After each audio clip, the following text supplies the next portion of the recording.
espero sim e sempre esperarei, pois por sua imensa graça lá estarei. Quando enfim chegar o dia do triunfar do meu rei, quando enfim chegar o dia, pela graça de Jesus eu lá estarei. Glória a Deus. Que mensagem linda essa última estrofe. De mim mesmo nada tenho em que possa confiar. Aleluia, é totalmente nele, é somente nele que nós confiamos e nele nós esperamos. Vamos cantar com alegria a última vez o coro. Quando enfim chegar o dia do triunfar do meu rei, quando enfim chegar o dia, pela graça de Jesus eu lá estarei. Quem pode dar glória a Deus por isso nesta manhã?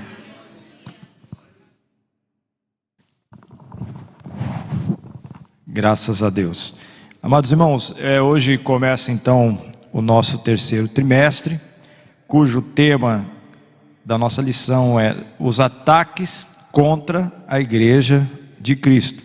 E hoje estará ministrando para nós o pastor Juliano, com a lição de número 1, que fala sobre as sutilezas de Satanás contra a Igreja de Cristo. É uma lição muito propícia para o momento que nós estamos vivendo. Eu tenho certeza que serão momentos de grande edificação para todos nós. Queria convidar a nossa irmã, a doutora Débora, para estar orando, e em seguida, o pastor Juliano estará pregando a palavra. Deixo também avisado que os irmãos que não têm a revista, podem adquiri-la ali com a nossa irmã Suzy, tá bom?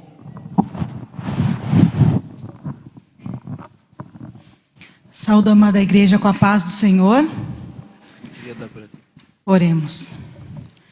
Pai querido, Deus eterno, te agradecemos por mais essa oportunidade, Senhor. Que nesse trimestre, Senhor, estejamos, Senhor, cada dia mais convictos, Senhor, das tuas verdades, Senhor. E a tua palavra é a verdade. E essa verdade tem um nome, tem que estar pautada em Jesus Cristo.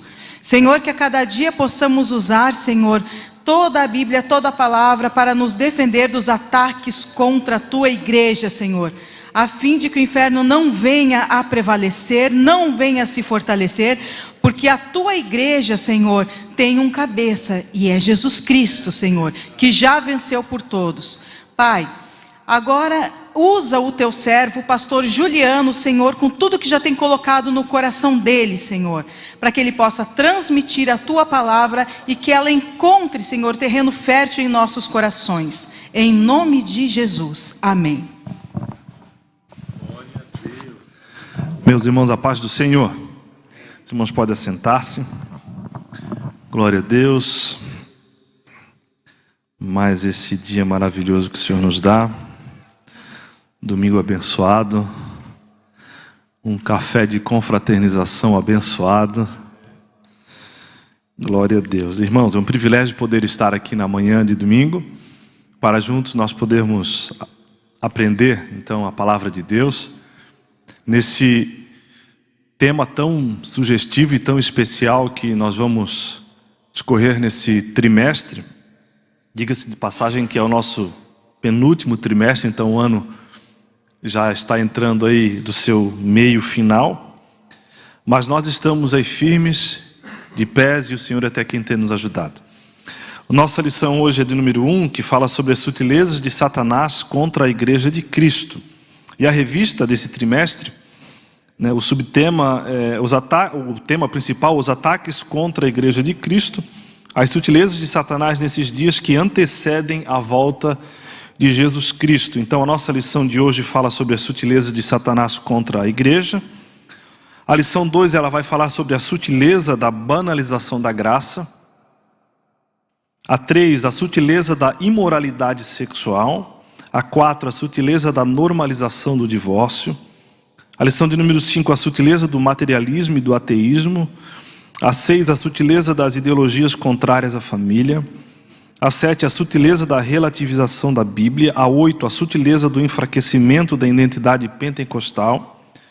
A lição de número 9, a sutileza do movimento dos desigrejados. A lição de número 10, a sutileza da prática, a sutileza contra a prática da mordomia cristã.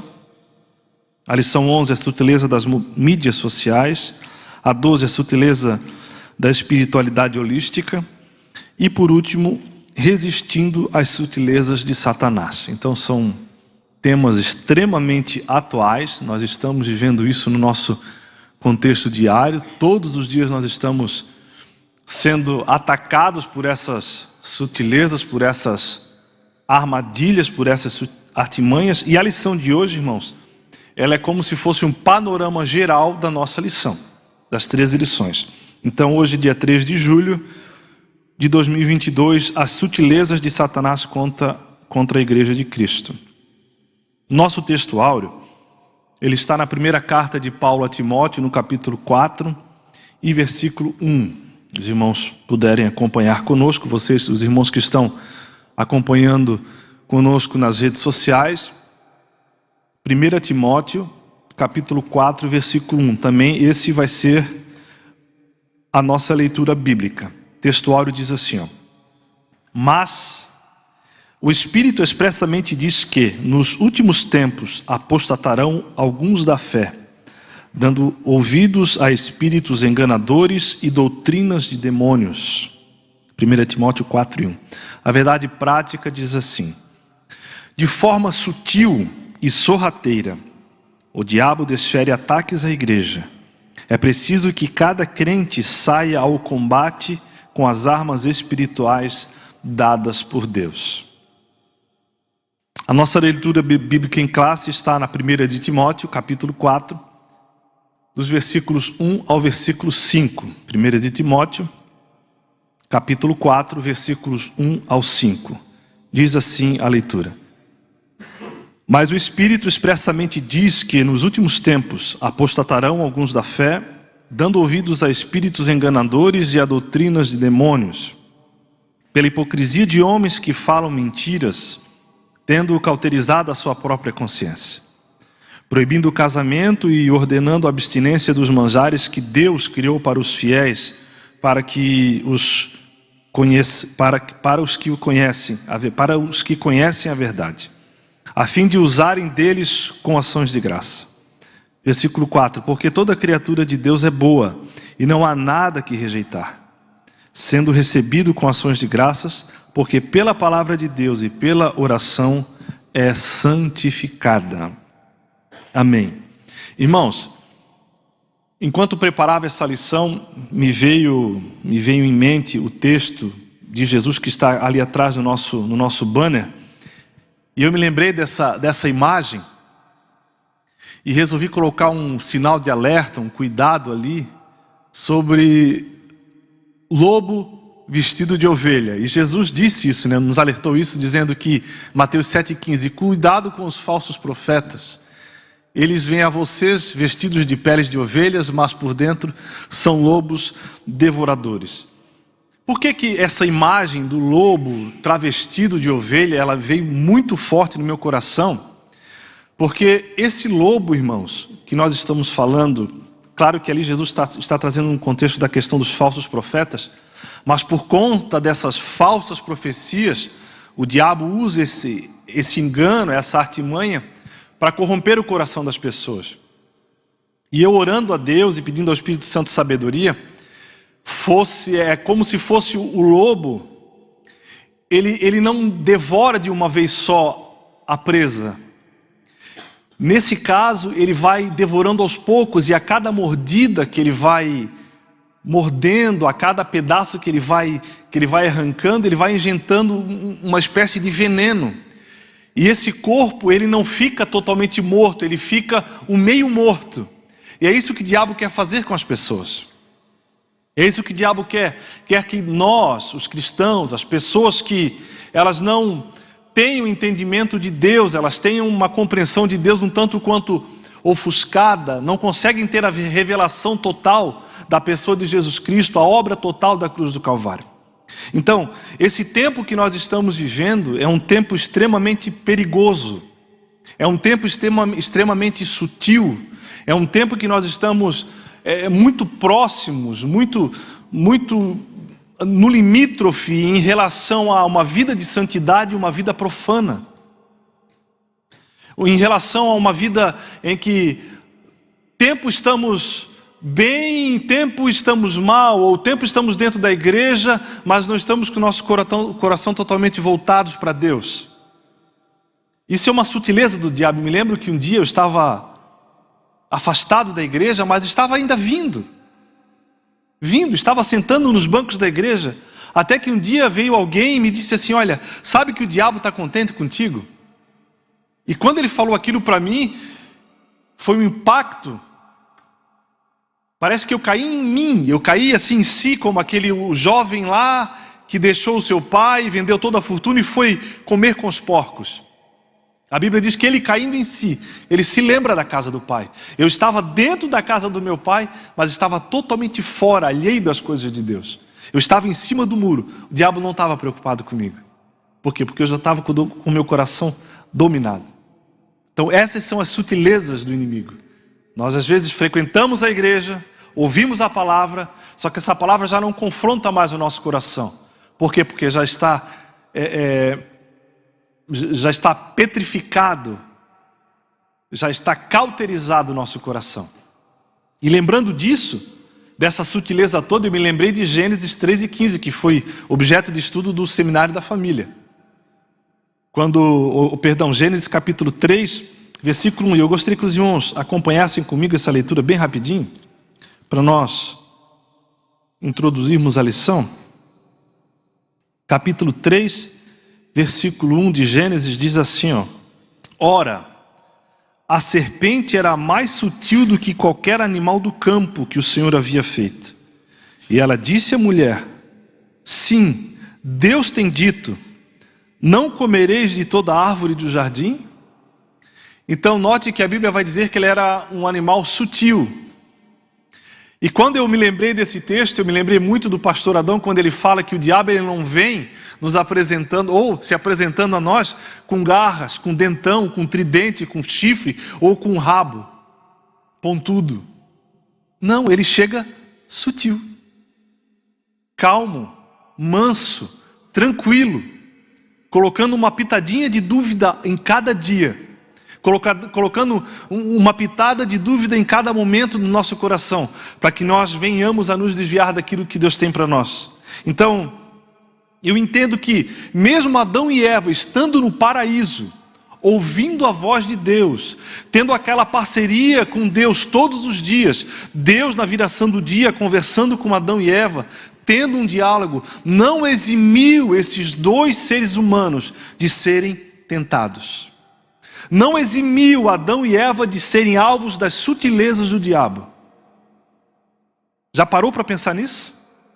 Eles tinham tudo à disposição, uma perfeita harmonia com Deus. Porém, essa perfeita harmonia com Deus não impediu que eles fossem alvo das tentações. Não impediu que eles fossem alvo das sutilezas. Isso não é diferente comigo e com você. Por isso que nós precisamos estar muito apercebidos, irmãos, nesse tempo de dificuldades, nesse tempo de artimanhas, de armadilhas. Vamos para a nossa introdução. Nesse primeiro trimestre estudaremos a respeito dos diversos ataques contra a verdadeira igreja. Isso acontece porque Satanás sempre se opôs ao povo de Deus, tanto na antiga quanto na nova aliança. Fora do contexto bíblico, a igreja sempre experimentou a oposição do diabo. Nem sempre esses ataques acontecem da mesma forma, com a mesma metodologia ou a mesma intensidade. Contudo, o agente por trás desses ataques é sempre o mesmo Satanás. Então, a proposta do inferno, a proposta do diabo é destruir as portas da igreja, mas sobre uma promessa e uma palavra de Jesus, essas portas elas não vão sucumbir, existe uma promessa, só que a tentativa ela sempre vai acontecer. O desejo do diabo, o desejo do inimigo das nossas almas é nos ver no chão, quebrados, destruídos. O desejo do diabo é que a igreja, ou todas as igrejas como denominação, elas estejam no chão, envergonhadas, falidas, espiritualmente, financeiramente. Esse é o desejo dele. Ele vai usar de todas as maneiras. Eu disse alguns dias aqui atrás na igreja sobre os poderes que regem o mundo, poderes políticos, culturais e religiosos. E o diabo, ele usa desses poderes para se infiltrar na igreja, trazer o amor esfriado, trazer o pecado, trazer o afastamento dos irmãos, evitar a confraternização ou a fraterna, os irmãos se ajuntarem falando sobre salmos, hinos, cânticos, orações, para que o amor venha se esfriar e a gente venha se apagar e ficar no nosso cantinho. Aí por aí surgem vários tipos de movimentos, desigrejados e aí por diante. Então nós precisamos ficar atentos com isso. Então vamos lá. O nosso primeiro item fala sobre a igreja sob ataque.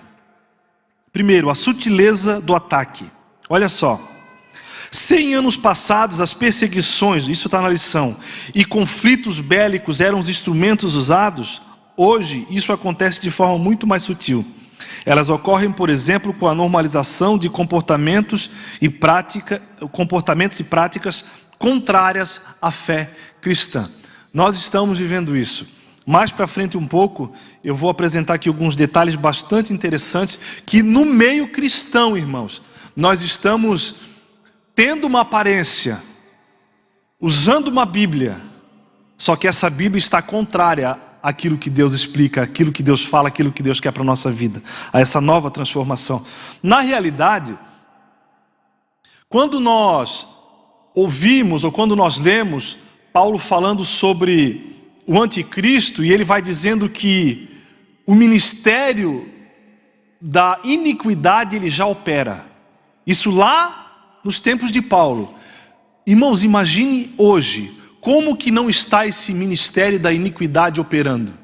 Como está o movimento, como está o controle, como estão os preparativos ou os projetos desse ministério da iniquidade nos nossos dias? A Bíblia vai dizer que esse anticristo, ele se opõe a tudo que é de Deus, a tudo que é de Cristo. Ora, se a igreja, ela é um povo que reúne a nova humanidade, o novo cristão, o novo homem, Cristo Jesus, o anticristo, ele propõe o mesmo, uma nova humanidade, só que a modelo do anticristo. É por isso que nós estamos vendo hoje tanta aberração no mundo. É por isso que hoje nós estamos vivendo, meus amados, tantas coisas contrárias à palavra de Deus, tantas coisas contrárias à moralidade implantada por Deus desde o Éden, na lei mosaica. É por isso que às vezes nós encontramos na rua tantas situações que, assim como Paulo, quando chega em Atenas, a Bíblia vai dizer que o seu interior ele se contorce. A Bíblia diz que as suas entranhas elas ficam contorcidas por conta do quê? Da idolatria, da imoralidade tamanha na cidade de Atenas, que o apóstolo Paulo, impelido pelo Espírito Santo, ele fica extremamente incomodado. E é isso que acontece conosco nesses dias. Quando nós vimos algumas situações, parece que, meu Deus, alguma coisa não está certa nesse mundo. De fato, está tudo indo ao contrário daquilo que a Bíblia diz. Que o Senhor nos ajude e tenha misericórdia. Então, essa sutileza que vem ocorrendo nesse tempo, nesses dias, ela precisa nos incomodar e precisa, como explicou aqui o pastor David Murky, precisa acender um alerta na nossa mente. Nós precisamos estar apercebidos do tempo que nós estamos vivendo, da época que nós estamos atravessando. Segundo tópico, o alerta para o povo de Deus. Um fato de fácil observação nas Escrituras é que Deus sempre manteve o seu povo alerta. Irmãos, desde o Éden, Deus já vem alertando o seu povo. Deus disse para Adão: Adão, você pode comer de todas as frutas de todas as árvores do jardim. Só que tem uma, Adão, que você não pode comer, porque o dia que você comer, você vai morrer. Deus alertando, Deus falando. Aí passa o tempo de Adão, vem o tempo de Abraão, e Deus tratando do coração de Abraão. Passou Abraão, veio Isaac, Deus tratando do coração de Isaac. Veio Jacó, Deus tratando do coração de Jacó. Vieram os filhos de Jacó, Deus tratando dos filhos de Jacó. Veio ali o momento da lei, Deus cuidando do povo, Deus dando normativas em relação à moralidade do povo. Como eles deviam proceder, não podiam se contaminar. Deus queria que fosse uma nação à parte, uma nação santificada, um povo para si. Deus sempre indicando um caminho de santidade, de pureza. Mas como o coração, irmãos, o nosso coração, ele é terrível. O meu e o seu coração, desviados de Deus, ele pratica ou pensa coisas terríveis. E temos que cuidar para que esses pensamentos não se tornem realidade. O meu e o teu coração, irmãos, desviados de Deus, não é diferente de um drogado, não é diferente de um pedófilo, não é diferente de um adúltero. Não é. Nós precisamos estar apercebidos nesse tempo. Deus nos instrui, cabe a nós atendermos a essa instrução. Olha só, o advérbio grego na lição, retos, traduzido como expressamente, possui o sentido de claramente, sem sombra de dúvidas. O Espírito do Senhor, portanto, faz conhecido ao seu povo os perigos que o cercam. Irmãos, eu chego a entender, eu posso arriscar aqui, Márcio, que nós somos indesculpáveis. Eu não sabia, Senhor. Eu fui pego de surpresa. A tentação foi muito grande. Mas você está sendo tratado como uma pessoa omissa, porque Deus vem sempre avisando. Olha só, acompanhe comigo Atos capítulo 20. Esse texto eu acho um texto maravilhoso. Atos capítulo 20 e versículo 29. Quando Paulo está se despedindo da igreja de Éfeso. Atos capítulo 20, versículo 29. Diz assim: porque eu sei que após a minha partida, lobos vorazes, olha só, entrarão no meio de vós, não poupando o rebanho. Não tem amizade com o lobo, irmão. Porque o Espírito Santo de Deus, ele vai ministrar no teu coração se é perigoso ou se não é, se vai fazer mal para a tua alma ou se não vai fazer mal para a tua alma. Olha só, versículo 30. E também dentre vós mesmos se levantarão homens que falarão coisas perversas para arrastar os discípulos atrás de si.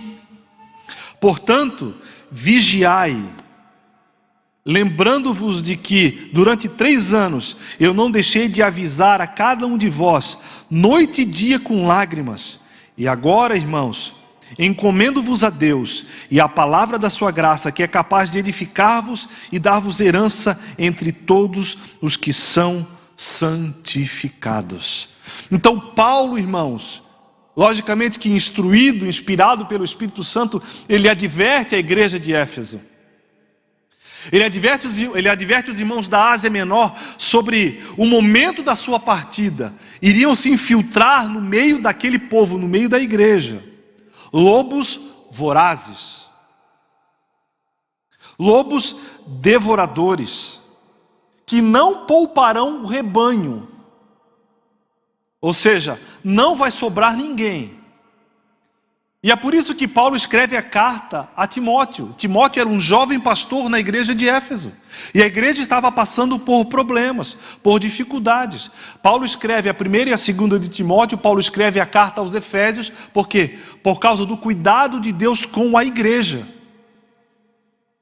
Contra as sutilezas, contra as coisas pequenas. Em Éfeso havia um grupo de irmãos, se é que nós podemos dizer irmãos, que estavam num culto de ceia no domingo à noite, Na terça-feira estavam cultuando a deusa Diana. Na quinta-feira estavam cultuando o deus Baco, o deus do vinho, o deus do bacanal, o deus da orgia. Isso, não, mas nós somos crentes, nós vamos lá na igreja de Paulo, mas também damos uma passadinha no templo da Diana, e de vez em quando também nós chegamos lá no templo do Dionísio, do deus Baco, do deus da festa, da bagunça. Sutileza. Por isso, irmãos, que nós não podemos dar brecha para a tentação. Não ceda, tentado não ceda, ceder é pecar. Cuidado, cuidado. Nós estamos vivendo um tempo tão difícil, tão complicado, que as pessoas estão misturando o sagrado e o profano, é tudo igual. O profano é tornar o sagrado profano, é tentar destruir as coisas que nos ligam a Deus. Terceiro item do tópico 1, a igreja na reta final. Olha só, na lição. A sutileza de Satanás ao atacar a igreja de Cristo é um fato claramente revelado pelo Espírito Santo. Então não tem como nós dizermos que eu não sabia, fui pego de surpresa, era assim, caí. Olha só, Deus preveniu a igreja de que isso aconteceria. Não há razão, portanto, para surpresas. Foi previsto e registrado nas Escrituras. Além desse fato, o Senhor também mostra que isso aconteceria nos últimos tempos. A expressão últimos tempos é uma referência ao período compreendido como sendo a era da igreja. Nesse aspecto, o apóstolo Pedro disse que o derramamento do Espírito fazia parte dos eventos nos últimos dias. Lá no final da lição, se o apóstolo Paulo, que viveu há mais de 2000 anos, disse já vivenciar os últimos dias, o que a igreja pode dizer dessa presente época? Não estaríamos na reta final? Na última volta da corrida? Irmãos, o tempo está acabando. Jesus está voltando. O diabo vai fazer de tudo para tentar arrancar a minha e a tua coroa. O diabo vai fazer de tudo para nos deixar presos nesse mundo. O diabo vai fazer de tudo para que nós venhamos a estar, de alguma forma, comprometidos, aliados, com coisas que são passageiras, com coisas que não edificam. Ele vai tentar lançar de forma muito sutil para cada um de nós, na nossa família, nos nossos negócios, no nosso trabalho, naquilo que nós lidamos no dia a dia, para nos prender com isso. Só que a Bíblia manda nós ficarmos alertas, apercebidos. A ideia do apóstolo Paulo aqui nessa mensagem para Timóteo é que nós venhamos a ter discernimento do tempo que nós estamos vivendo. A ideia aqui, quando Paulo fala sobre que o Espírito claramente ou expressamente diz nos últimos tempos, é que nós precisamos estar, irmãos, com os olhos do corpo alerta a qualquer perigo que chegue à volta. Qualquer perigo que chegue à volta. Justamente, sutil como a serpente. Estar apercebido, pronto. Olha só, Jesus em Mateus capítulo 24, vamos abrir. Mateus 24, versículos 4, 5 e 11. Mateus capítulo 24, versículos 4, 5 e 11. Pode deixar aquela imagem lá, aquela imagem do cuidado lá. Mateus capítulo 24, versículos 4, 5 e 11. Olha só o que aqui diz. Jesus respondendo disse-lhes: fiquem atentos para que nenhum homem vos engane. 5. Porque muitos virão em meu nome, dizendo, eu sou Cristo, e enganarão a muitos. Versículo 11. E surgirão muitos falsos profetas, e enganarão a muitos.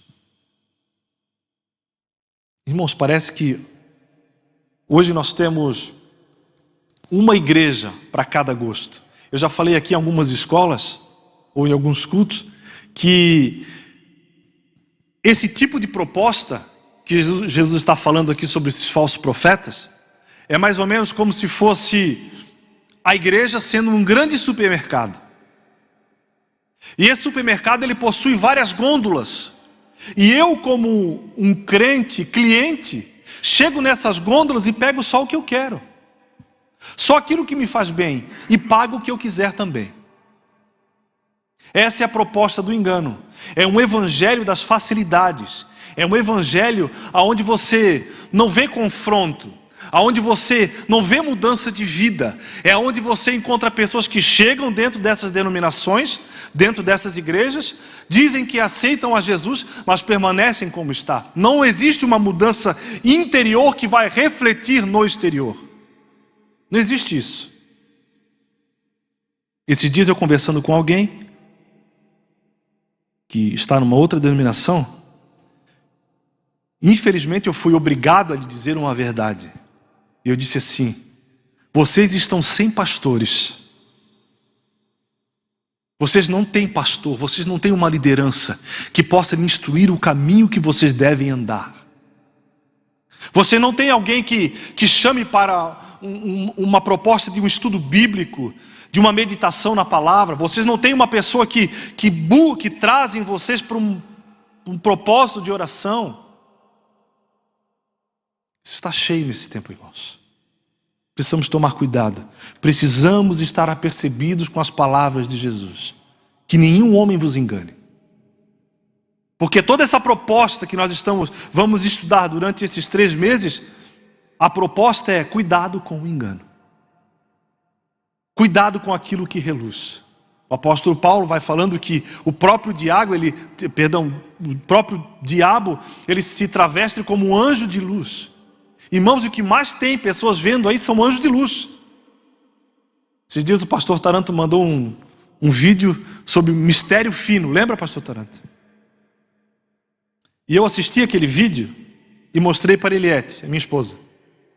Ela vem de uma família espírita, frequentou centros de umbanda. E quando eu mostrei o vídeo, ela disse: isso aí é uma igreja ou é um centro de macumba? O batuque exatamente igual a um centro de macumba, mas estava com a Bíblia dizendo que eram cristãos. Isso é preocupante. E o movimento, igreja cheia, o movimento acontecendo. Cuidado que nenhum homem vos engane.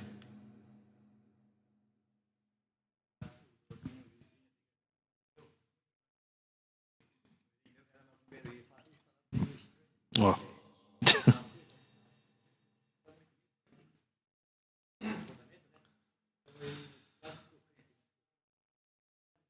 Olha só, não alcançou.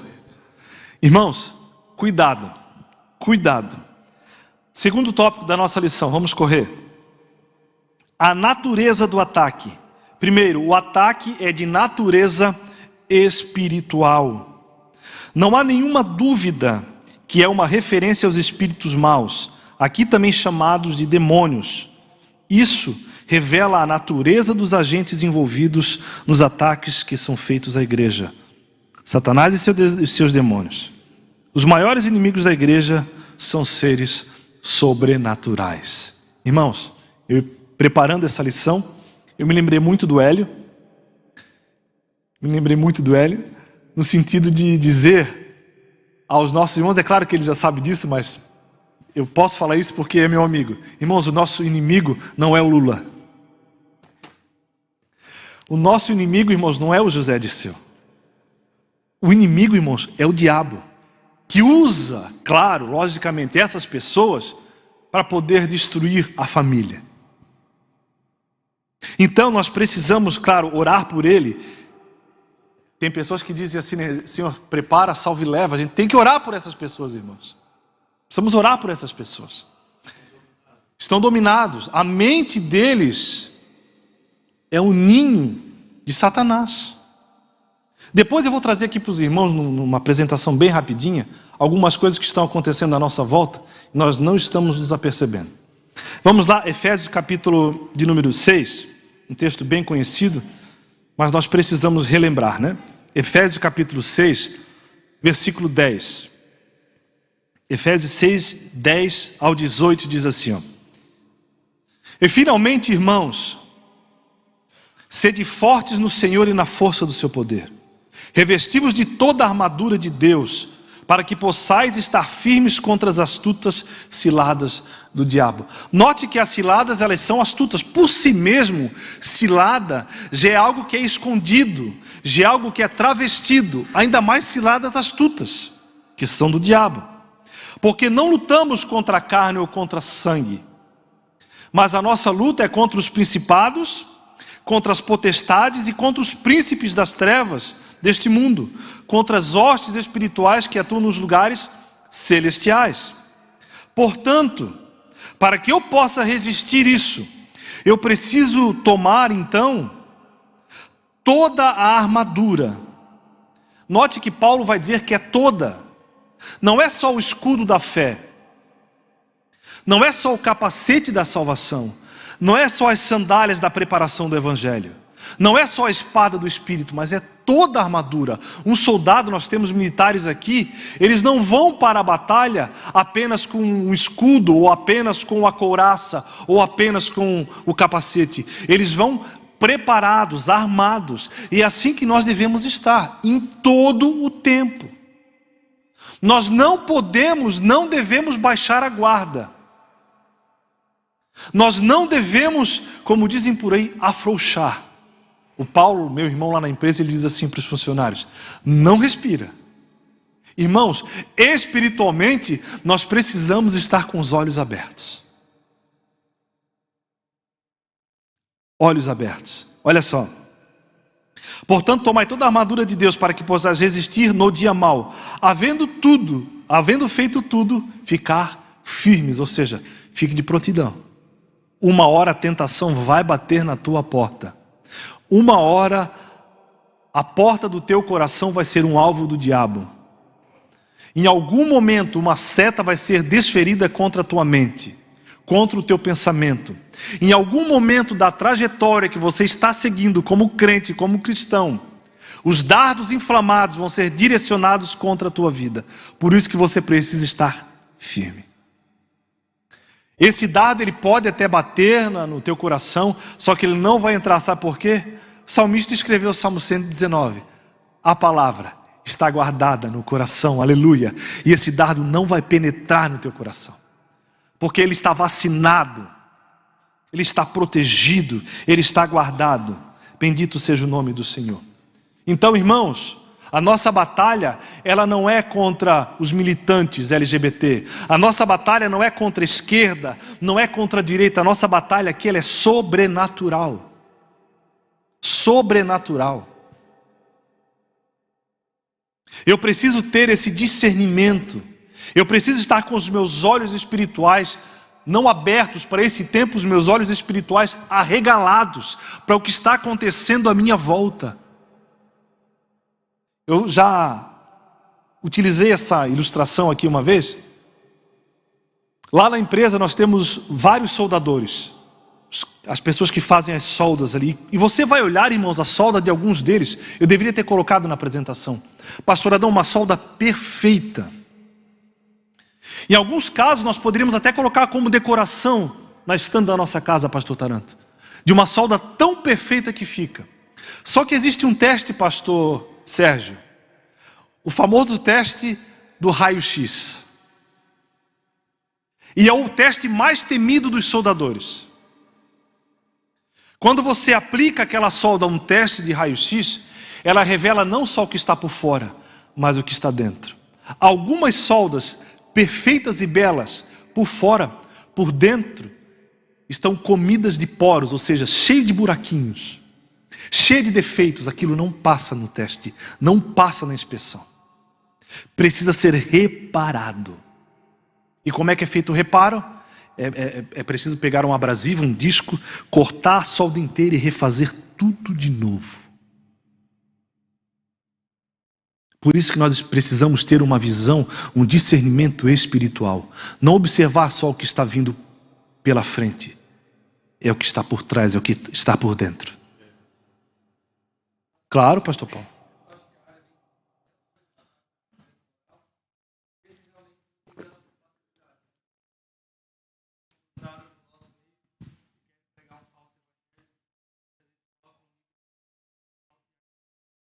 É bem isso aí. Você vê eu recebi uma solda essa semana de um funcionário nosso. Bela. A mesma solda que estava por dentro estava por fora. O mesmo cordão perfeito. Mas não passou no teste. Tinha alguma falha lá dentro. Quem é que pode detectar essa falha? Ou o raio-x ou um outro exame que a gente fala de ultrassom. Então cuidado com aquilo que está aparente. Vamos lá. O ataque é de natureza moral. Olha só. O segundo tópico do segundo item. Outra coisa a ser levada em conta sobre a natureza do ataque à igreja, que revela a sutileza do diabo, esse também é um ataque moral. O apóstolo faz referência às pessoas que se comportam de forma hipócrita e que também são mentirosas. Mateus, capítulo 7, versículo 15, bem rapidinho, irmãos. Capítulo 7 e versículo 15. 7:15 de Mateus, diz assim, olha só, é aquela foto ali, né? Acautelai-vos, ou cuidado, a minha versão diz cuidado, com os falsos profetas, que vêm a vós vestidos como ovelhas, mas interiormente são lobos devoradores. O estereótipo é de ovelha. Como é que é o som que a ovelha faz? É o... balido. O balido da ovelha. Ele até faz balido, irmãos, como ovelha. É sensível, é dócil como ovelha. Mas como diz o Hélio, se apertar o lobo, ele bota as garras de fora. A mordida não é de ovelha, porque a ovelha não tem força, né, nas mandíbulas. Mas o lobo ele estraçalha. Cuidado com os falsos profetas. O estereótipo é de ovelha, mas a essência é de lobo. O interior, o que está por dentro, é lobo. A ovelha come pasto. O lobo carnívoro gosta de sangue. Mata, devora. Então cuidado, irmãos. Olha só. 2 Timóteo, capítulo 3, vamos lá. Capítulo 3 de 2 Timóteo, versículos de 1 a 5. Só o Espírito Santo, meus irmãos, para poder instruir, direcionar esses homens, porque nós estamos vivendo esse tempo. 2 de Timóteo, capítulo 3, versículos 1 a 5 diz assim, ó. Sabe, porém, que nos últimos dias virão tempos trabalhosos ou terríveis, em outras traduções, desastrosos, porque haverá homens amantes de si mesmo, avarentos, presunçosos, orgulhosos, blasfemos, desobedientes a pais e mães, ingratos, profanos. Isso é contexto religioso que Paulo está falando, tá, irmãos? Não é ímpio, é contexto religioso.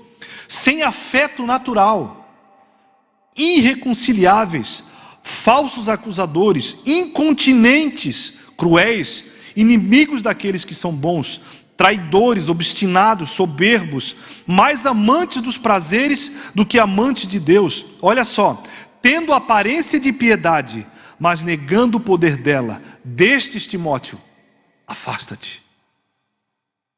Irmãos, olha o que Paulo está pegando o gancho de Jesus, que são lobos vestidos de ovelha, e está dizendo, esses homens eles têm a aparência de piedosos, ou seja, eles até são religiosos, eles até são pastores, são evangelistas, presbíteros, diáconos, bispos, eles até levam, Timóteo, o nome de apóstolos, só que eles negam o poder dessa piedade.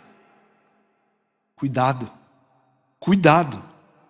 Olha só, irmãos, sexta-feira estava assistindo com meu filho um documentário de uma grande igreja no mundo. Essa igreja, ela arrecada, meu Deus, ela arrecada anualmente mais de 100 milhões de dólares. Ela até tem um grupo, um conjunto que eu gosto muito das músicas desse conjunto, gosto, ouço todos os dias. Mas um escândalo se abateu sobre essa igreja. Por quê? Algumas pessoas ovelhas, porém o seu interior eram lobos devoradores, ensinando os cristãos, ou os crentes daquela igreja, que podiam praticar sexo antes do casamento. Alguns líderes daquelas igrejas sendo acusados e sendo presos por conta de pedofilia.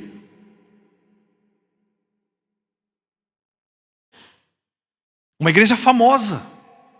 E o pior de tudo, irmãos, adeptos à hipergraça. Depois nós vamos falar um pouquinho sobre hipergraça. Pode botar ali? Pode passar o segundo ponto lá, Clemilson. Olha só, irmãos, o que está rodeando o nosso tempo? Passa lá, Clemilson.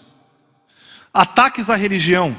Está no terceiro tópico, só que eu quero dar uma pressada aqui para a gente poder ganhar tempo. Bíblia comentada. Graça sobre graça. Notas e comentários por Marvel Souza. Os irmãos já devem ter ouvido isso aí, falar sobre essa Bíblia. Essa Bíblia, irmãos, é uma Bíblia inclusiva. É uma Bíblia do famoso chamado Evangelho Inclusivo. O que ela vai pregar? Ela vai dizer que o Evangelho, ele aceita pessoas homoafetivas se casarem. Eles aceitam pessoas homoafetivas frequentar os cultos, que nós não podemos proibir isso, porque nós devemos rejeitar a prática, mas devemos, como cristãos, amar essas pessoas. Mas essa prática nós precisamos repudiar. Porque a Bíblia nos ensina. São preceitos morais que a Bíblia nos ensina. Lá no Antigo Testamento já. Olha só a interpretação deles em 2 versículos da Bíblia. Pode passar, Clemilson. Eu acho que está um pouco pequeno. Mas Levítico, capítulo 18, versículo 22, a Bíblia Almeida Corrigida Fiel, que é uma das que nós mais usamos, diz assim. Opa. Bota lá. Consegue aumentar, André? Tá bom. Enquanto o André prepara ali, eu vou continuar. Abram a Bíblia capítulo 2, ainda de 2 Timóteo 2 e 1. Capítulo 2, versículo 1. Da 2 de Timóteo.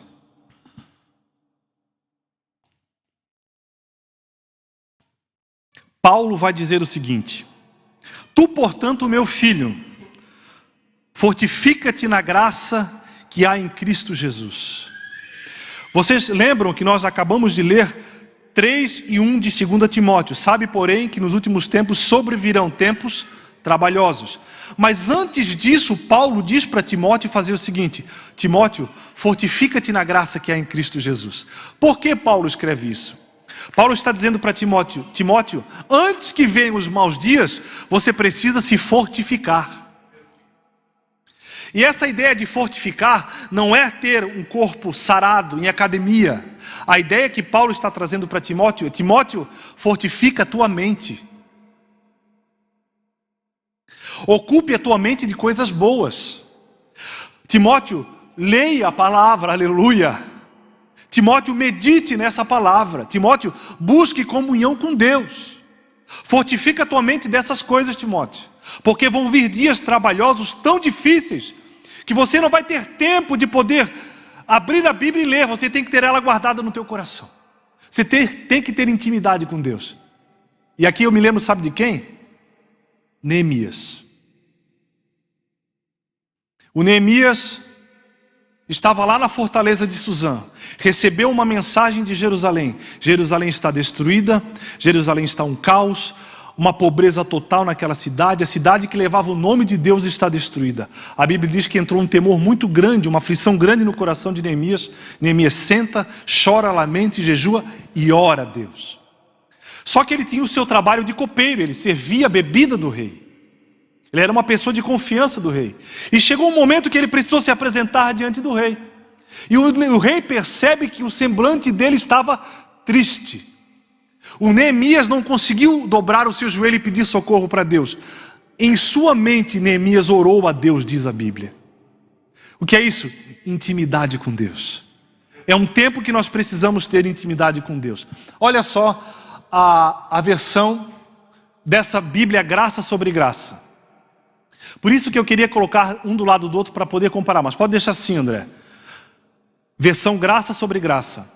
Não se deite com um homem como se este fosse a tua esposa. Olha só a sutileza, irmãos. Como se fosse a tua esposa. Isso é abominação. Isso é abominação. Aí termina o versículo. Aí ele faz algum tipo de exposição ou algum tipo de tradução. Olha só como a versão Almeida Corrigida e Fiel traz. Com o homem não te deitarás como se fosse mulher.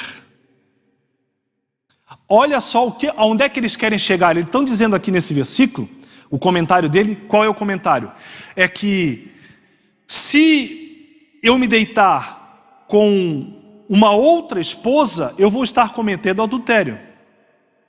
É o que ele está dizendo ali, ó, como se fosse a tua esposa. Mas Levítico, na tradução Almeida Corrigida e Fiel, está dizendo como se fosse mulher.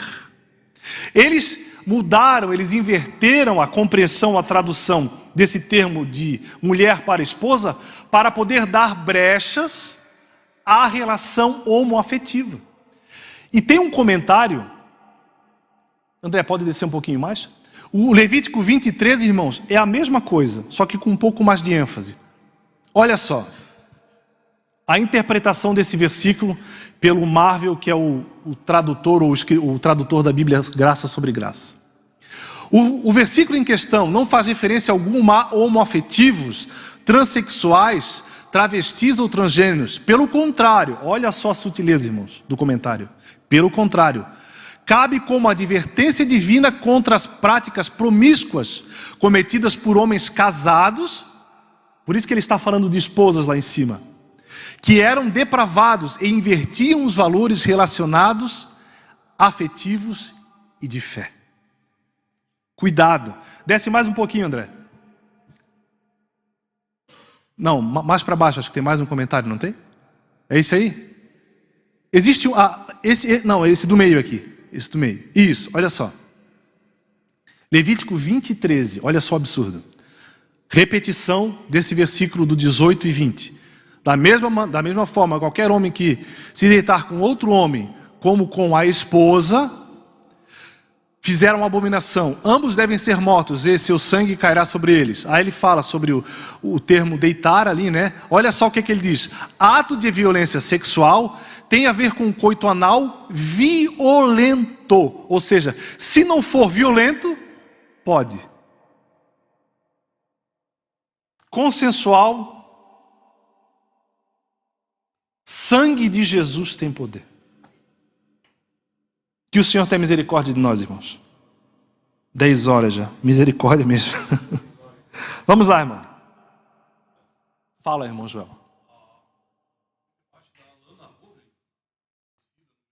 Ela coloca essa situação interpretando como pecado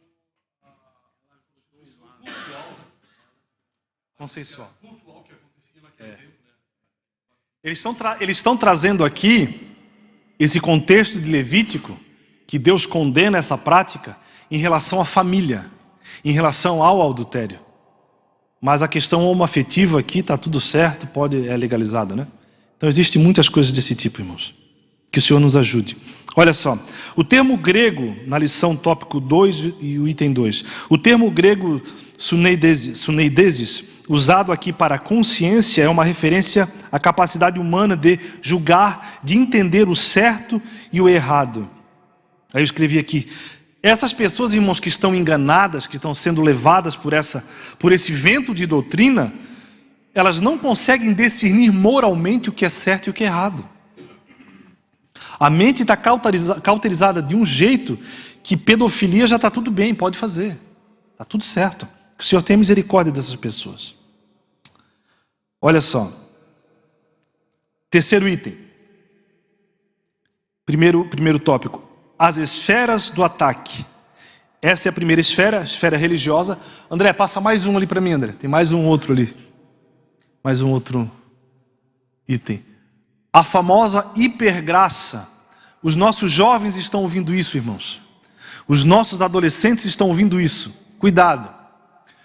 Olha só qual é o texto que a hipergraça ela se apoia. Romanos capítulo 5, versículo 20.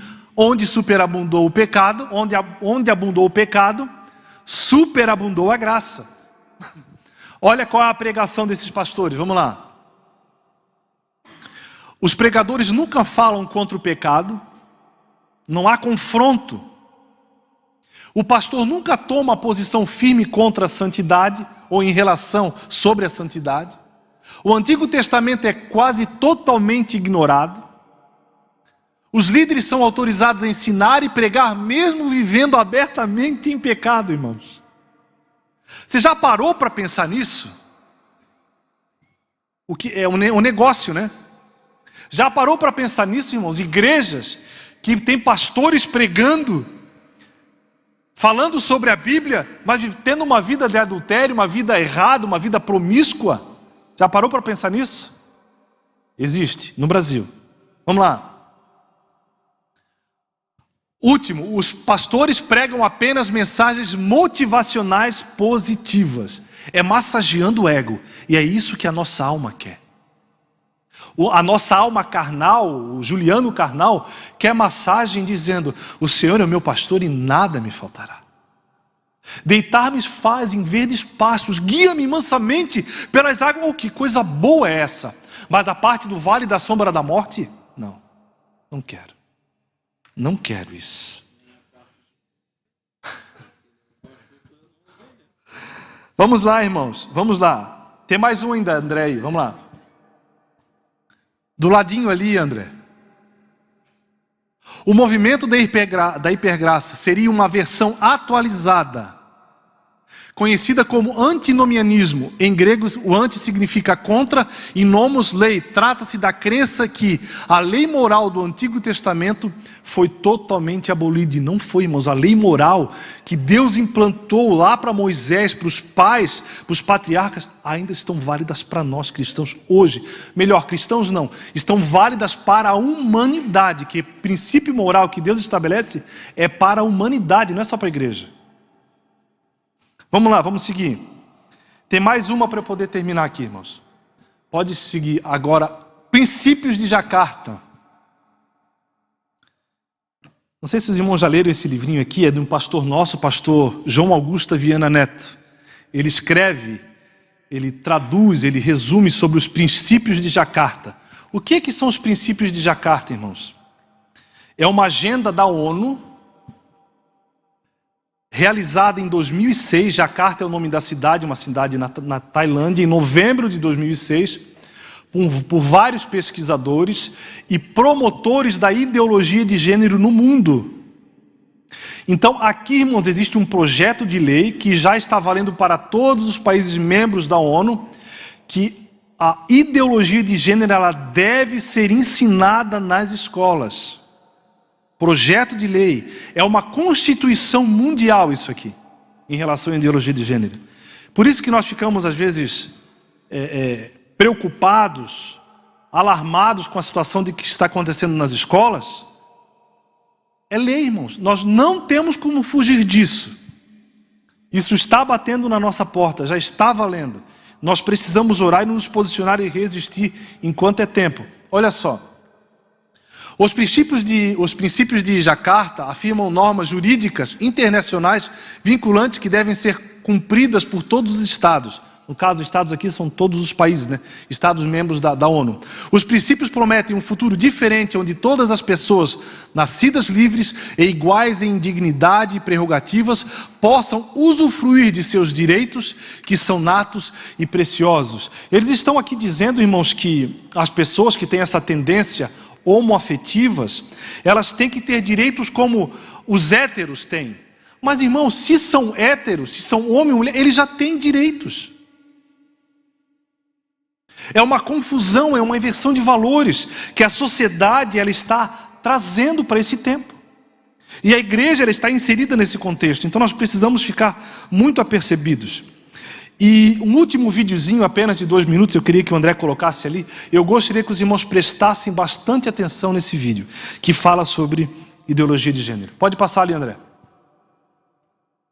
de uma lógica marxista, socialista, cultural. É uma revolução que um livro especial, Herbert Marcuse escreveu o livro Eros e Civilização. Nesse livro, ele propõe que as crianças e adolescentes sejam libertas do que ele chama logos grego. Eu não vou explicar aqui o que é isso, da razão grega dominadora, para ser uma razão hedonista, do prazer. E o que ele propõe para essa revolução que visa destruir a família? Erotizem as crianças. A erotização, a pedofilia, sexo com animais, sexo com cadáveres, os pais e mães, isso ele escreve no livro. Então, o que nós estamos assistindo, e essa figura dessa regulação, onde a criança agora tem autonomia de vontade e autonomia sexual, isso é o princípio da pedofilia, que na verdade é um instrumento da revolução. Porque erotizar crianças vai gerar crianças que vão estar muito pouco abertas a formarem família. A mente vai ser alterada, porque a psicologia explica, crianças erotizadas são crianças que têm comprometimento da sua cognição. A criança que é erotizada em tenra idade, ela vai ter um desenvolvimento intelectual, afetivo, aquém do que teria. Então nós estamos observando uma política de Estado de degradação do entendimento, da afetividade, da intelectualidade das crianças, com um propósito abusivo. O pretexto é nobre: defender as minorias, combater o preconceito. Mas, na verdade, o que eles estão fazendo é uma profunda degradação, porque menino é menino e menina é menina. E eles estão querendo exatamente romper a noção de sexualidade, a noção de masculinidade nos meninos e de feminilidade nas meninas. Os materiais didáticos, e prestem atenção, isso não é só do Brasil, isso é da ONU. Os materiais que vêm da Unesco já contemplam esta ideologia cultural, ideológica, disfarçada. E é o que você falou no início. Está travestida de direitos humanos uma política abusiva de instrumentalização das crianças para a sexualidade. Então note, irmãos, que isso tem força de lei. Isso está vindo de onde? Da ONU. Princípio de Jacarta. Esse livro, esse Herbert Marcuse, o autor desse livro chamado Eros e Civilização, é o que dá base para, em 2015, o Plano Nacional de Educação. Boa parte em relação da ideologia de gênero, ele foi baseado nesse livro. E eu baixei em PDF esse livro, irmãos, li uma parte dele, em alguns pontos, irmãos, chega a dar nojo de ler, da ânsia de ler, dele falando em relação à sexualização das crianças. Ele vai dizer que as escolas devem começar a falar sobre sensualidade às crianças a partir dos 3 anos de idade. Doutrina de demônios. Cuidado, irmãos. A coisa não está para brincadeira. Na nossa lição, o item 2 do tópico 3. As mais variadas leis e decretos têm sido criados com o intuito de desconstruir a família. Precisamos acordar para essa realidade, pois atacando a família, Satanás atinge a igreja. Na verdade, eu vou um pouco mais a fundo. Atacando a família, irmãos, ele vai atacar a sociedade, ele vai atacar a igreja. É o objetivo. Irmãos, o autor aqui, ele começa dizendo que a família é uma das mais importantes. Eu digo que ela é a mais importante instituição da sociedade. Não existe outra. Porque a família, ela vem antes do Estado. A família vem antes do Estado, irmãos. Deus cria a família no Éden. O Estado nem existia ainda. Então a família, ela vem antes do Estado. Agora vamos lá, a igreja protegida. Mais 5 minutos eu termino, pastor Taranta. A igreja protegida. A prática da palavra e uma vida de oração. O que é isso, irmãos? É a teologia e a prática. O que nós estamos fazendo aqui nessa manhã é teologia, nós estamos estudando a Bíblia. O que fizemos semana passada, Seminário da Família, teologia, estamos estudando a Bíblia. O que fizemos na semana retrasada ou antepassada, Seminário das Irmãs, teologia. O que nós vamos fazer daqui a 2 semanas, Seminário da Escola Bíblica Dominical, teologia. Só que nós precisamos pegar toda essa teologia e colocar em prática. Teologia e prática. Ortodoxia, ou seja, a retidão da palavra, a pureza da palavra aplicada na nossa vida, isso deve ser tornado prático. Aí sim nós vamos conseguir mudar a sociedade, irmãos. Aí sim nós vamos conseguir alterar, em boa parte, o rumo não da sociedade, porque a sociedade caminha para um destino terrível, mas nós conseguiremos, aleluia, mudar o destino de pessoas, alcançá-las para Cristo. Alcançá-las para Cristo. Mudar o coração delas através do nosso testemunho. Mudar essa visão de mundo tão, me perdoe o termo, mas os irmãos vão me entender, tão desgraçada, ou seja, desprovida da graça. Sem a graça de Deus. Essa trajetória de mundo que segue para um abismo. Como nós vamos nos defender e ajudar os outros? Aplicando aquilo que nós aprendemos diariamente. E orando a Deus, irmãos. Orando a Deus. Os dias são trabalhosos, mas nós vamos vencer em nome de Jesus. Irmãos, para encerrar, eu quero indicar um livro aos irmãos. Eu recebi essa indicação do pastor André, li um livro muito bom. Sociedade Sem Pecado, pastor John MacArthur. Olha só, a igreja aceita o popular evangelho, lembra o evangelho das gôndolas que eu falei aqui? Do supermercado? A igreja aceita o popular evangelho, o evangelho que massageia o ego, que é bom, que é legal. O evangelho da autoestima, ou reconhece a terrível realidade do pecado segundo a Bíblia?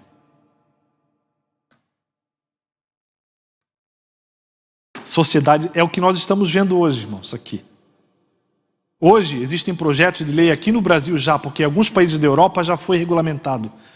Caso de pedofilia é doença. Estupro, pessoas psicopatas sexuais é doença. O assaltante é derivado da sociedade. Doente tem que ser tratado. Não é, irmãos? É pecado.